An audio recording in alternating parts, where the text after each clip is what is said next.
Here we go. Question number one. On March 3rd, 1931. Now remember, the goal here is to go 7 for 7 to answer every question correctly. So take time to think about your answers. Blackjack, no trade back. On March 3rd, 1931, what song was officially adopted as the national anthem of the United States? Seems easy on the surface, right? It's the national anthem of the United States on March 3rd, 1931. It was adopted. The question is, what's the name of the song? Is it A, America the Beautiful, B, My Country 'Tis of Thee, C, The Star-Spangled Banner, or D, God Bless America? Robert's the first one to pipe in with The Star-Spangled Banner. I don't really see much contention coming up there. I think we're all going to agree, including the TikTok audience, that it is, of course, The Star-Spangled Banner. That's, again, I don't know the answers. I won't know the answers until you know the answers. But currently, it's my guess is Star-Spangled Banner. C, Star-Spangled. C, Roger's correct. Hey, Roger, good seeing you. Question number 2, moving right along. It's March 4th, 1861. March 4th. Think about this.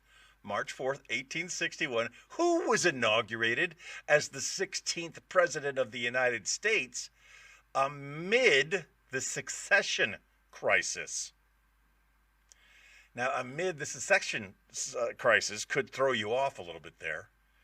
And realizing that this president himself was succeeded, they all are eventually, but his time ran out early.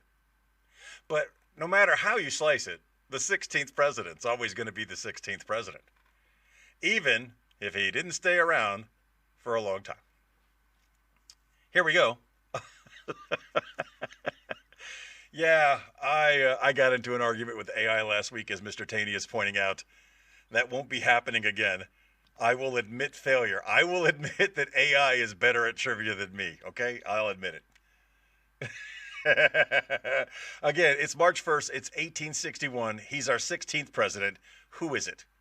Is it A, James Buchanan, B, Abraham Lincoln, C, Andrew Johnson, or D, Ulysses S. Grant? Roger pops in with the dude on the penny. He's not wrong. He's not wrong. I agree with Roger that it is da dude on the penny.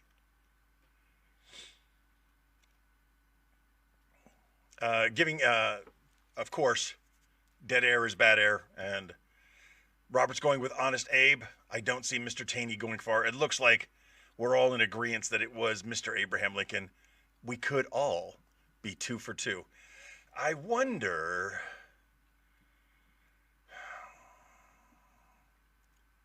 Bear with me for a second. I want to see, because although I'm broadcasting on YouTube, I'm on TikTok, we are simulcasting is what that's called when you do more than one. I was curious, could I watch it at the same time? Nope. I'm one tablet short of having everything I need, but I'm fixing that. All right, screw that guy. No.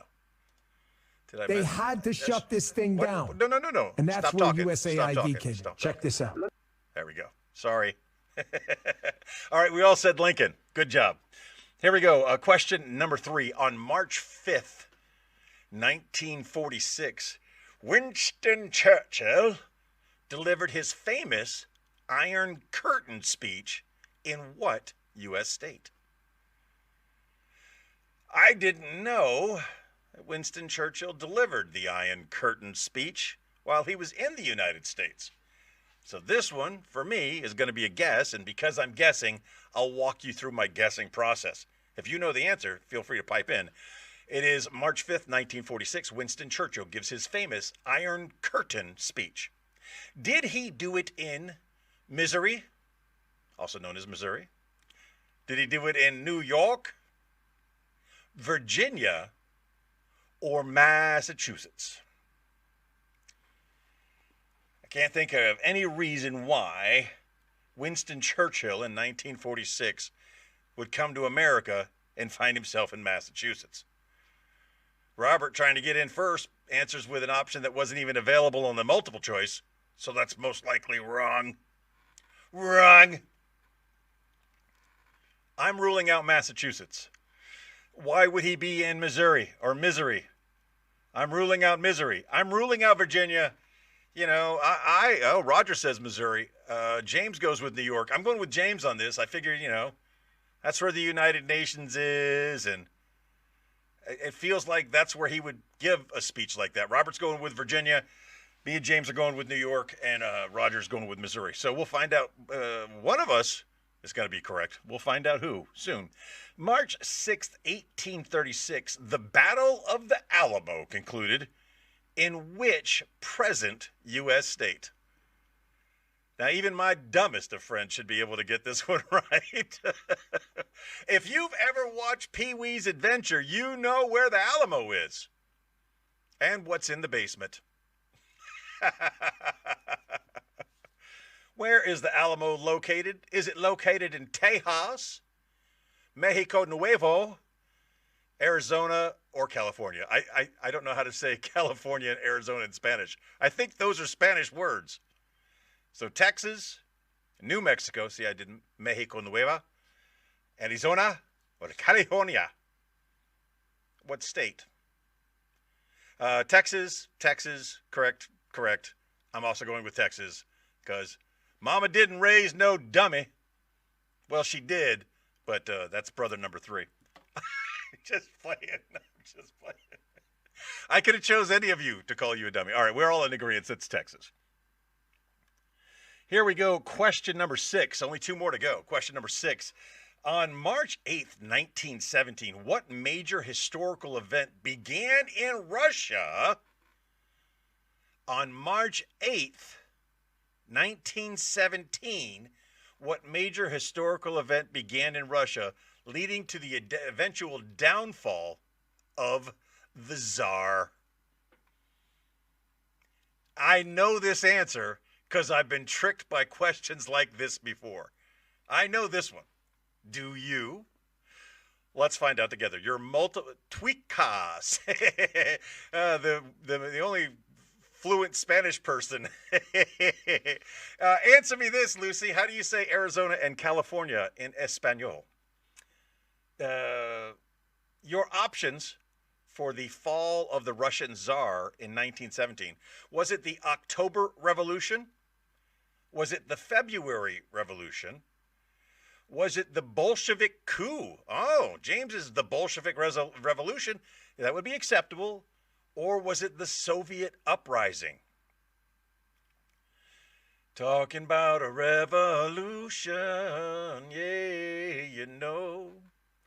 We all want to change the world. Now, again, it's March 8th. It's 1917. What major historical event began in Russia, leading to the eventual downfall of the Tsar? The options were October or February Revolutionary, the Bolshevik coup, or the Soviet uprising. So far, I've got Bolshevik. That's the only answer I got. I got Bolshevik times 2. I firmly believe that it is the February Revolution. And I know the start date is in March. But I've been tricked by this before. And being wrong on this one stuck with me so well that I'm pretty confident that I got it right this time around. And Roger's going with the Soviet uprising. So clearly none of us are going to go 7 for 7 this week, but we'll see who does the best. Finally, your last question of the week. It's March 9th, 1959.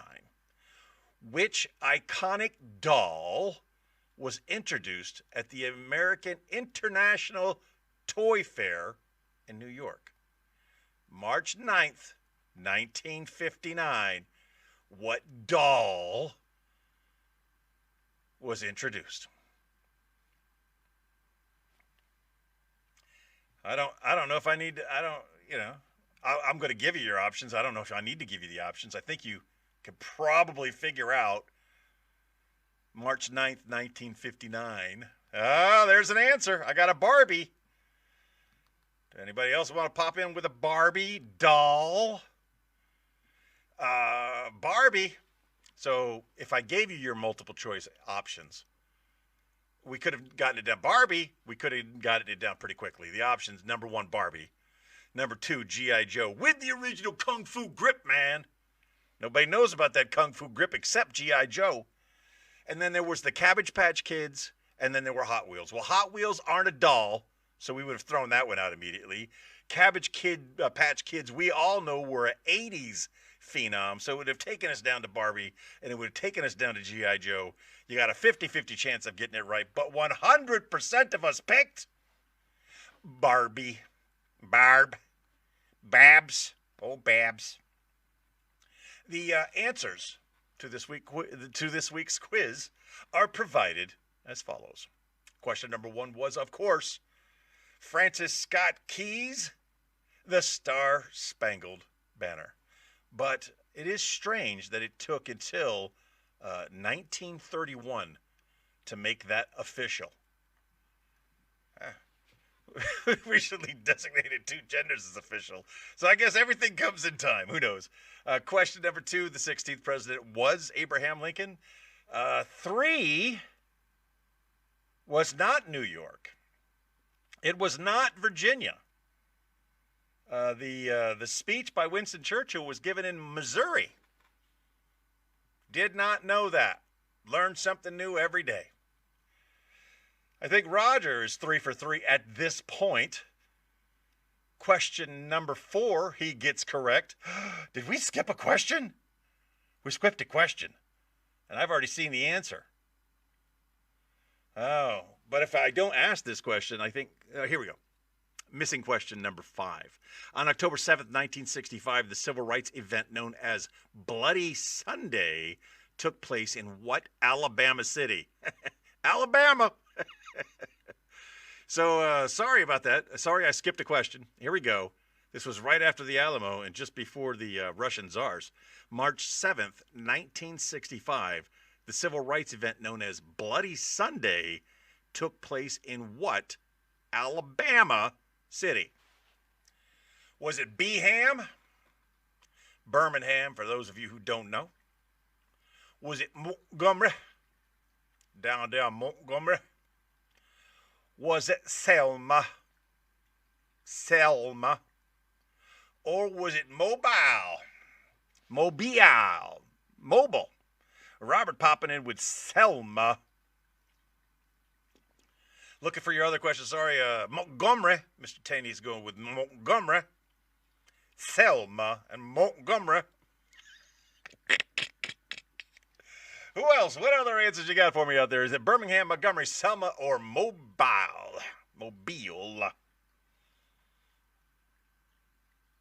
Selma comes in with Roger.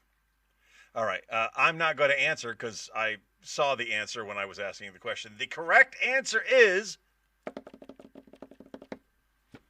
Selma. Bloody Sunday was in Selma. The Russian Tsar being overthrown was indeed the February Revolution. Hey, you are late, man. You're going to have to go back and watch all of this. Sean just popping in, and we are already on answer number 7. We've been through all the questions, and we're finishing out here. And question number 7 was correct in that it was Barbie. Did any of you go 7 for 7? I don't think you did. I know I didn't. I lost it on question number 3, and then I had to take myself out for question number 5. So I am 5 for 7 this week. Not bad, but the goal is 7 for 7. That's where we want to be. Ladies and gentlemen, I remind you today as I remind you every day, just be the best person that you can be. And if you were a great person today, be an even better person tomorrow. New episodes of the Lunsby Show about to be released, and new episode of Lunsby Show about to be recorded. So we got that going for us. The next time you can catch me live is Friday night, 6 p.m. It's the War